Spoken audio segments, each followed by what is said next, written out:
Hi. This is Peter narrating for Pemetad Studios. In this video, I'll be narrating the second part of Joseph's story, summarized in pictures. He asks his older brothers, "Is this your younger brother of whom you spoke to me?" And when they respond with a yes, he says, "God be gracious to you, my son." Joseph, having an exceedingly sensitive heart, is filled with emotion, and he goes off into his inner chamber to weep. After a few minutes, he composes himself, washes his face, and goes out to eat with his brothers. He arranges his brothers from oldest to youngest, and they are astonished. He then has his attendants serve them food from his table, and Benjamin is given 5 times as much as the rest of the brothers. After the meal, Joseph gives some instructions to his head steward. "Fill the men's sacks with food, as much as they can carry, and put each man's money in the mouth of his sack. Also put my cup, the silver cup, in the mouth of the sack of the youngest, and his grain money," he says to his attendant, which he does. The next morning, Joseph sends them back to their father, and they bid him farewell before setting off. However, just as they had gone out of the city, Joseph says to his steward, "Get up, follow the men. And when you overtake them, say to them, 'Why have you repaid evil for good? Is not this the one from which my Lord drinks, and with which he indeed practices divination? You have done evil in so doing.'" The man hurries along, and catches up with them. He then repeats what Joseph had said to him, and they are shocked. They assure him of their innocence in the matter, and request that he searches their belongings, and if the cup is found in any of their sacks, then that culprit should be killed, and the rest will be Joseph's slaves. The man responds that only the one who has the cup will be a slave, and the rest can go on their way. When the man searches their belongings, he finds the cup in Benjamin's bag, where he had earlier placed it, and the rest of the brothers cannot believe it. They tear their clothes in anguish, and return back to Egypt with the steward. When they get to Joseph's house, they fall at his feet and beg for his mercy. Judah, the default spokesperson for the brothers, then speaks with Joseph, and explains to him that their father will surely die if Benjamin doesn't return with the brothers, and that he was willing to take his place, and remain in Egypt as his slave instead of Benjamin.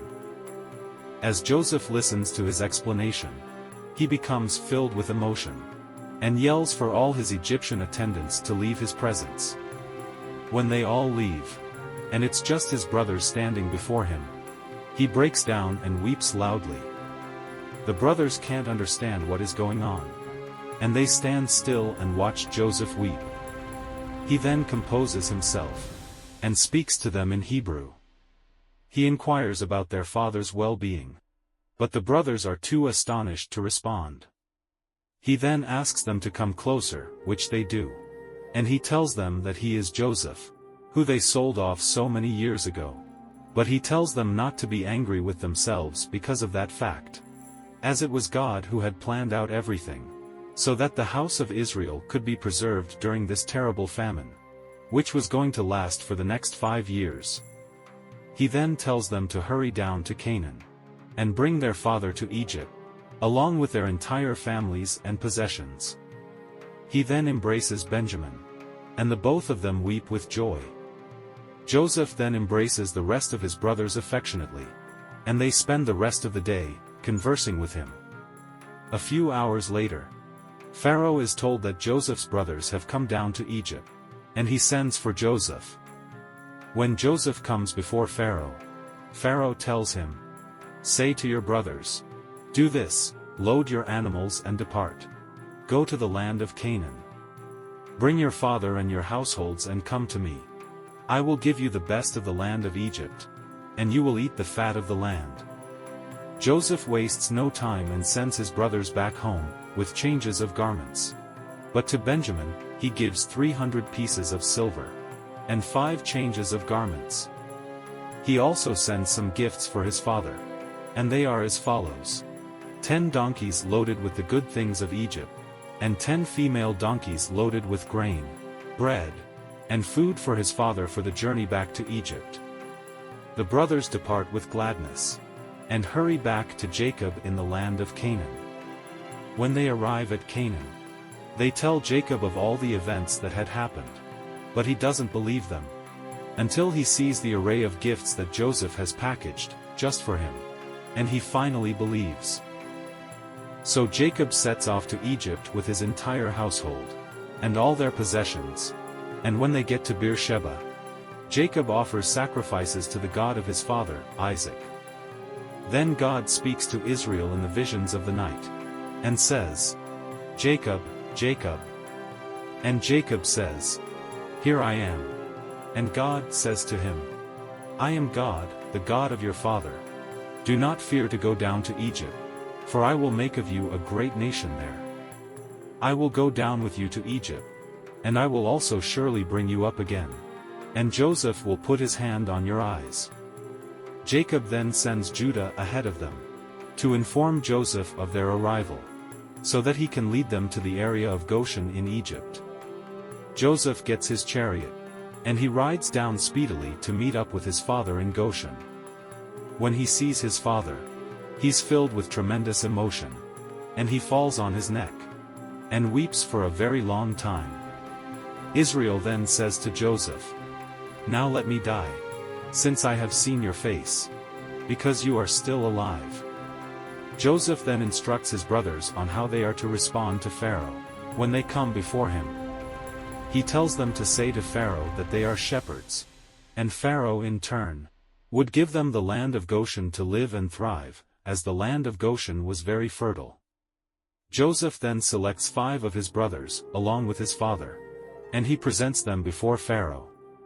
When they stand before Pharaoh, he asks of their occupation, and they say exactly what Joseph had told them to say, and he gives the household of Jacob, the land of Goshen to live in.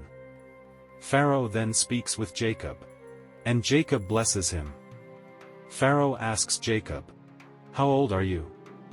And Jacob responds, "The days of the years of my pilgrimage are 130 years. Few and evil have been the days of the years of my life, and they have not attained to the days of the years of the life of my fathers in the days of their pilgrimage." Joseph then settles all of his father's household in the land of Goshen, and he provides the entire clan with enough bread to eat, according to the number in their families. The famine continues to ravage the entire lands, and all the Egyptians spend all their money, and sell their livestock to Joseph, just to buy some grains. When they have no money left, the people come to Joseph and plead for mercy. Then Joseph says to the people, "Indeed, I have bought you and your land this day for Pharaoh. Look, here is seed for you, and you shall sow the land.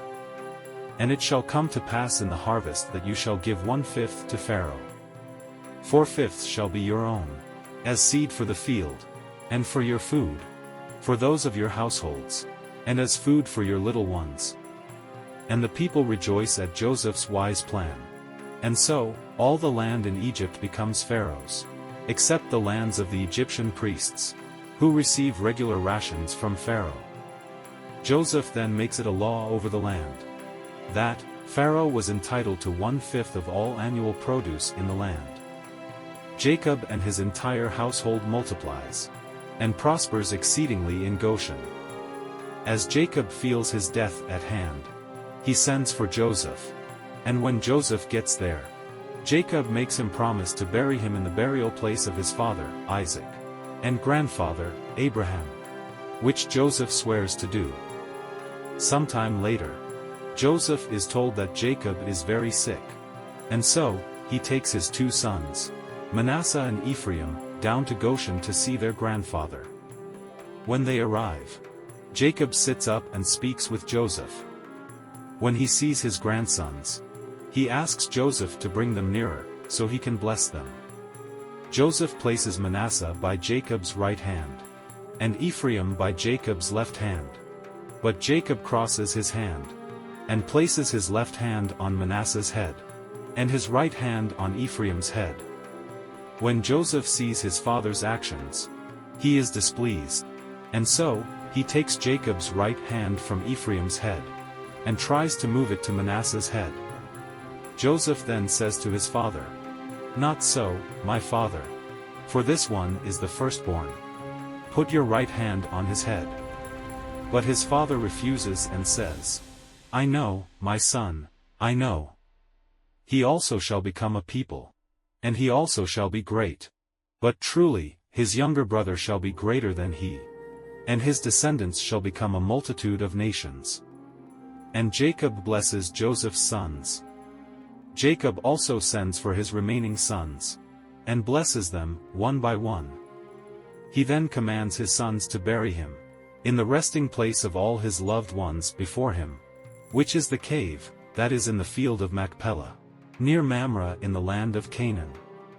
When he finishes with his instructions, he breathes his last breath, and joins his ancestors in death. Jacob is 147 years old when he dies. Joseph immediately gets the physicians to embalm his father, and they mourn Jacob for 70 days in the land of Egypt. When the days of mourning are over, Joseph goes to Pharaoh, and asks his permission to bury his father in Canaan, as he had instructed. And Pharaoh allows him to go for the burial proceedings. Joseph then sets off to Canaan with the servants of Pharaoh, the elders of his house, all the elders of the land of Egypt, as well as all the house of Joseph, his brothers, and his father's house. When they get to the threshing floor of Atad, they mourn for Jacob a total of 7 days. After the mourning period, Jacob's sons bury him in the cave of Machpelah, and then they return back to Egypt. When they get back to Egypt, Joseph's older brothers converse among themselves, and worry that Joseph will turn on them, now that their father is dead.